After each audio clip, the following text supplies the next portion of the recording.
வரேண்ட race TNPSC தேர்வர்களுக்கான பிரத்யோக வகுப்புகள் ஆரம்பம்.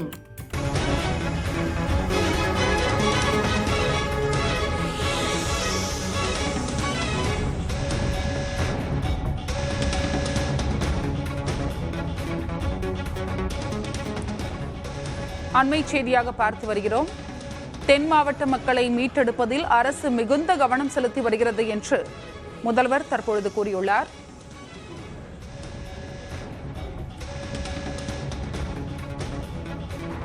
தென் மாவட்ட மக்களை மீட்டெடுப்பதில் அரசு மிகுந்த கவனம் செலுத்தி வருகிறது என்று முதல்வர் கூறியுள்ளார். தென் மாவட்ட மக்களின் நலனை மீட்டெடுப்பதில் அரசு கவனம் செலுத்தி வருகிறது என்று முதல்வர் ஸ்டாலின் கூறியுள்ளார்.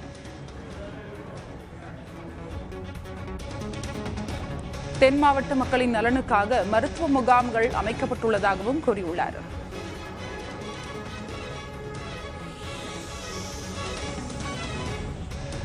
தென் மாவட்ட மக்களை மீட்டெடுப்பதில் அரசு மிகுந்த கவனம் செலுத்தி வருகிறது என்று முதலமைச்சர் கூறியுள்ளார்.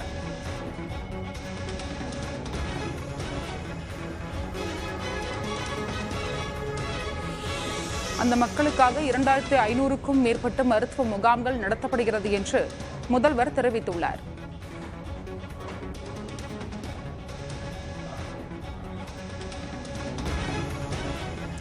கூடுதல் விவரங்களை வழங்குவதற்காக செய்தியாளர் ரமேஷ் இணைப்பில் இருக்கிறார். ரமேஷ், விவரம்.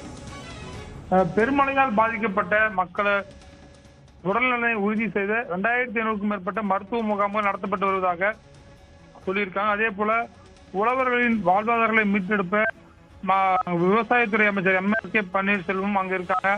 அதோடு 6 நாட்களாக 10 பொறுப்பு அமைச்சர்கள், நாடாளுமன்ற சட்டமன்ற உறுப்பினர்கள், உள்ளாட்சி பிரதிநிதிகள் களத்திலிருந்து மக்கள் இயல்பு நிலைக்கு திரும்புவதற்கு உறுதி செய்து வருகிறார்கள். தலைமைச் செயலாளரும் இன்றைக்கு பாதிக்கப்பட்ட மாவட்டங்களில் தங்கியிருந்து அரசு அதிகாரிகளுடன் இணைந்து மீட்பு மற்றும் நிவாரணப் பணிகளை ஒருங்கிணைந்து வருகிறார்.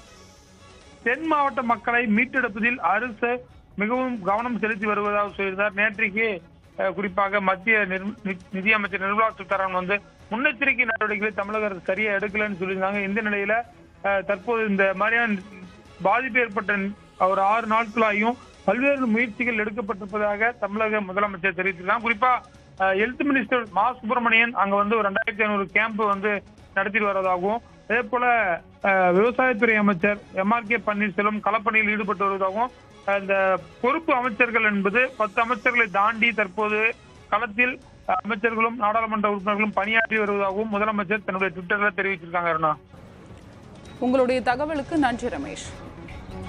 வரேண்ட ரேஸ் டிஎன்பிஎஸ்சி தேர்வர்களுக்கான பிரத்யோக வகுப்புகள் ஆரம்பம்.